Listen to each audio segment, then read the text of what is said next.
Hi everyone, I'm Bobo, a Garmin product trainer.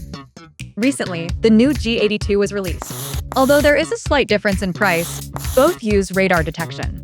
But the G82 also has a screen like a watch. You can take it onto the course and view maps in real time. So it might seem like an obvious choice. If you're buying, just pick the G82. But in reality, both have their own strengths. This video will deeply analyze the features of both radar devices. You can decide after watching.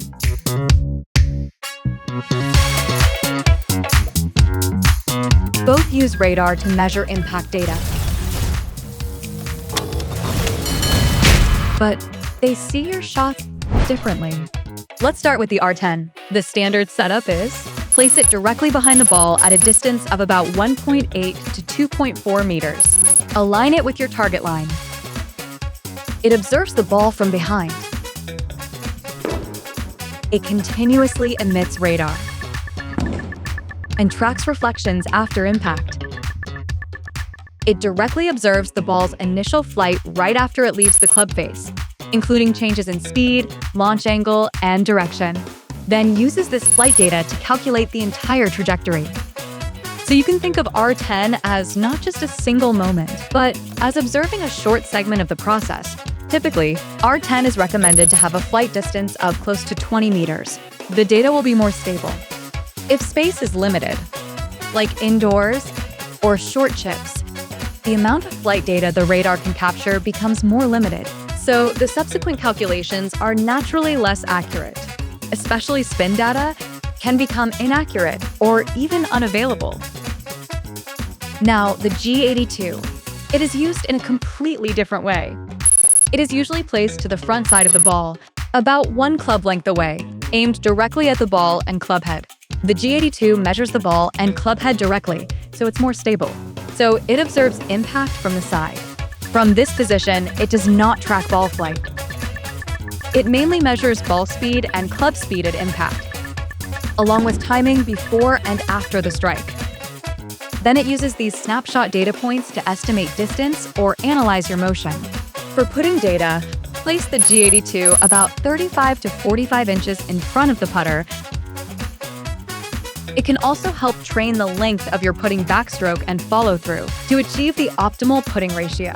But if we lay out the data from both devices side by side, you'll actually notice one thing. They're not completely different.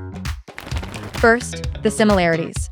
Both have ball speed, club speed, and smash factor. The difference comes down to smash factor. On the R10, it's calculated from ball speed and club speed, while the G82 measures it directly near the impact zone, so the data is usually more stable. R10 additionally provides our launch angle, launch direction, spin, ball trajectory, carry distance, and deviation distance. These all share one thing. They only become available after the ball has been launched into flight. G82 adds club motion and putting metrics like speed, tempo, and stroke length. What these data points all have in common is that they focus on the swing itself. So you can think of these two devices in this way.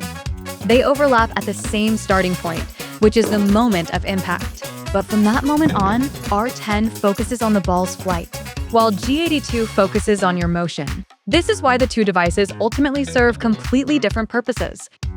Back to the original question, which one should you buy? If you want to see ball flight at the range, choose the R10. If you play on the course and want to lower your score, the G82 will help more. But if you truly want to improve, you'll realize one thing. You'll need both. R10 improves your ball striking. G82 improves your scores. So the answer is simple. It's not choosing one. You need both. That's the tutorial. Leave a comment for future Garmin comparisons.